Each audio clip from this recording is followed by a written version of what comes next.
இப்போ தவா சூடு பண்ணி வச்சுக்கலாம். தோசை சுடுறதுக்கு தவா காயிற வரைக்கும் வெயிட் பண்ணணும். இப்போ மாவை நல்லா கலக்கிடலாம். கொஞ்சோண்டி தண்ணி, உப்பு, பேக்கிங் சோடா, நல்லா பேக்கிங் சோடா உப்பெல்லாம் போட்டுட்டோம். ஃபஸ்ட்டு ஒன்று ட்ரை பண்ணுறேன். பெரிய தோசை அவ்வளோவா வராது.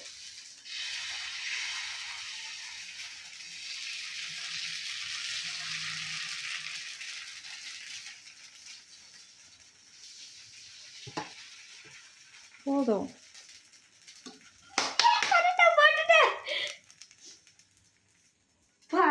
இப்போ தோசையில் கீ எல்லாம் போட்டுக்கோங்க, ஏன்னா எனக்கு கீனா ரொம்ப பிடிக்கும். இப்போது கொஞ்ச நேரம் ஆகணும். அது ப்ரௌனாக ஆகும் போது தான் நான் இப்படி இந்த கரண்டி வச்சு சொயின்னு எடுப்பேன்.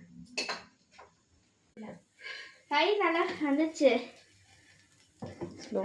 ஓகே.